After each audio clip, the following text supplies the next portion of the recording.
Yeah, hi, Sundara Ramireddy from RCP Technologies. ఈ video SIP versus SIP top-up అండి. అంటే ఆటోమేటిక్గా స్టెప్ అప్ అంటాం కదా, అదనమాట. ఇది దాని రెండింటి మధ్య డిఫరెన్స్ మనం చూద్దామండి. తాకట్టులో ఉన్న బంగారాన్ని విడిపించి ఆ రోజు ఆన్లైన్ రేటుకే మేము కొంటాం. Sharma gold company. ఎస్ఐపి అంటే రెగ్యులర్గా మనం ఇచ్చే కమిట్మెంట్ అండి. అంటే ఎవ్రీ మంత్ లేదా ఎవ్రీ వీక్ లేదా డైలీ ఇంత అమౌంట్ మన కమిట్మెంట్ ఇవ్వటాన్ని మనం ఎస్ఐపి అనుకోవచ్చు. అంటే ఈ టాప్అప్ అంటే ఏంటంటే మనకి ఎవ్రీ ఇయర్ శాలరీస్ పెరుగుతుంటాయి కాబట్టి, అంటే ఎంతకంత ఇంక్రిమెంట్ చేసుకుంటూ వెళ్ళిపోతుంటాయి. ఎందుకంటే శాలరీ ఇంక్రీజ్ అయింది కాబట్టి సేవింగ్స్ కూడా ఎక్కువ పెడదామనే కాన్సెప్ట్ తోటి దీన్ని ఇంట్రడ్యూస్ చేశారనమాట. దీన్ని మనం స్టెప్ అప్ అంటాం లేదా టాప్అప్ అని కూడా అనుకోవచ్చు. ఓకే, అండ్ మనం long term point of even 1% to 2% అడిషనల్గా పెట్టినా కూడా ఎక్కువ అమౌంట్ వచ్చే ఛాన్స్ ఎక్కువ ఉంది. ఇక్కడ నేను ఎగ్జాంపుల్లో 15,000 ఎస్ఐపి ఉన్నోళ్ళు ఎవ్రీ ఇయర్ కనుక 15% అడిషనల్గా కనుక ఇన్వెస్ట్ చేస్తే ఏమవుద్ది చూద్దాం. ఎవ్రీ మంత్ 15,000 అడిషనల్గా ఏం పెట్టలేదు, ఓన్లీ 15,000 పెట్టుకుంటూ పోతే ఏం జరిగిందో చూద్దామండి. ఓకే, అంటే మంత్లీ ఇద్దరు కూడా 15,000 అండి. బట్ టాప్అప్ వాళ్ళు మాత్రం అడిషనల్గా ఎవ్రీ ఇయర్ 15% ఎక్స్ట్రా పెట్టారు. ఓకే, అండ్ రెగ్యులర్ మనం పెట్టుకుంటూ పోతే మన ఫండ్ కనుక 15% ఇచ్చింది అనుకుంటే కనుక, అండ్ మనం టోటల్గా ఇన్వెస్ట్మెంట్ చేసింది 25 lakhs అండి.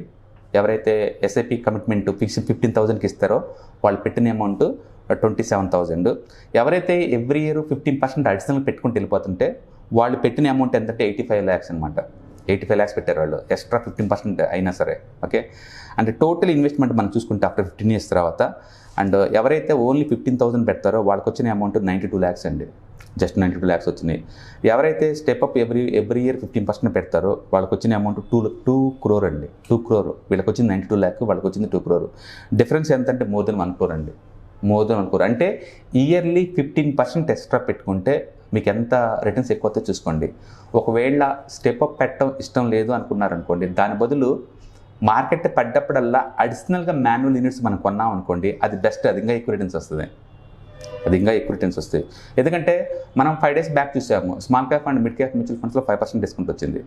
అంటే విత్ ఇన్ 3 days క్విక్గా మార్కెట్ రికవర్ అయింది, మళ్ళీ ఎప్పటిలాగానే పాత రేట్కి వచ్చేసింది. అంటే ఎవరైతే ఆ మార్కెట్ 2 days పడిన తర్వాత ఎంటర్ అయితే వాళ్ళందరికీ 5% డిస్కౌంట్ దొరికినట్టే కదా. అలా మార్కెట్ పడ్డప్పుడల్లా అడిషనల్ యూనిట్స్ కొనే వాళ్ళకి ఇలా టాప్అప్ చేయాల్సిన అవసరం కూడా ఉండదు. ఎందుకంటే మన ఎట్టగా అడిషనల్ అమౌంట్ పెడతా ఉన్నాం అప్పుడప్పుడు, తద్వారా ఇంకా ఎక్కువ తీసుకోవచ్చు అనమాట. ఒకవేళ మార్కెట్ ఎప్పుడు పడిద్దో తెలియదు, దాన్ని ట్రాక్ చేయలేకపోతుంది అనుకున్నప్పుడు మాత్రం ఈ టాప్అప్ పెట్టుకోవచ్చు.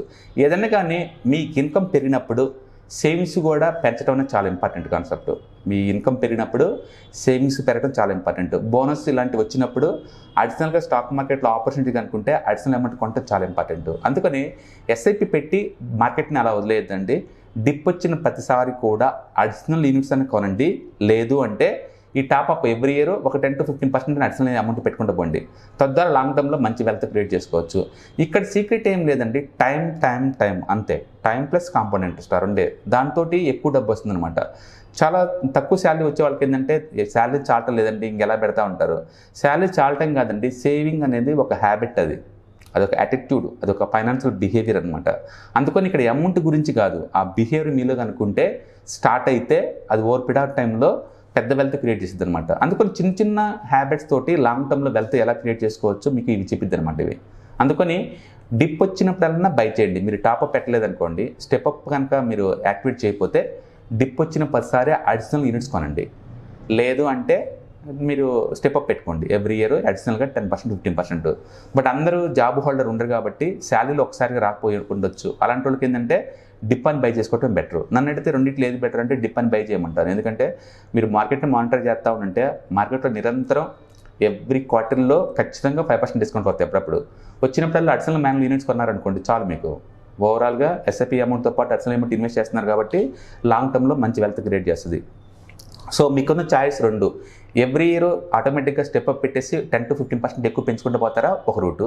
లేదంటే డిప్ వచ్చినప్పుడల్లా అడిషనల్ యూనిట్స్ కొంటున్నారు అనుకోండి మాన్యువల్గా, అది సెకండ్ రూట్. ఓకే, ఈ రూట్లో ఏదైనా సరే రెండింటిలో కూడా మీకు అడిషనల్ యూనిట్స్ వస్తాయి కాబట్టి లాంగ్ టర్మ్లో మంచి వెల్త్ క్రియేట్ చేసుకోవచ్చు అనమాట. ఓకే, సో మీరు కనుక ఎంప్లాయీస్ కనుక అయితే ఖచ్చితంగా ఎవ్రీ ఇయర్ ఎస్ఐపీలు పెంచండి, శాలరీ పెంచిన ప్రతిసారి కూడా. ఎందుకంటే ఇండియా గ్రోత్ స్టోరీ లాంగ్ టర్మ్లో వెల్త్ క్రియేషన్ చాలా బాగా జరిగింది అనమాట.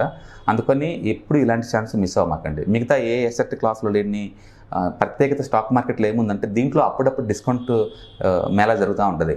ఆ డిస్కౌంట్ మేళా జరిగినప్పుడు అడిషనల్ యూనిట్స్ కొనడం ద్వారా మనం లేట్గా వచ్చినా సరే లేటెస్ట్గా ఎక్కువ యూనిట్లు గ్యాదర్ చేసుకోవచ్చు. అట్లా ఎక్కువ యూనిట్లు గ్యాదర్ చేస్తే లాంగ్ టర్మ్లో మీకు అంత వెల్త్ క్రియేట్ అవుతుంది. ఇంతకుముందు మన వీడియోలో చూసాము మంత్లీ 500తో కూడా 1 crore ఎలా క్రియేట్ చేశారు రిలయన్స్ నిప్పాన్ ఇండియా గ్రోత్ ఫండ్లో. ఓకే, సో ఇక్కడ కూడా అంతే, డిప్ వచ్చినప్పుడల్లా అడిషనల్ యూనిట్స్ అనుకోనండి, లేదా ఎవ్రీ ఇయర్ స్టెప్ అప్ని యాక్టివ్ చేసేసి ఒక 10 to 15% పెట్టండి. ఈ 2 రూట్లో మీకు అడిషనల్ యూనిట్స్ గ్యాదర్ అవుతాయి అండ్ ఎక్కువ వెల్త్ క్రియేట్ చేసుకోవచ్చు. Okay, all the best, thank you.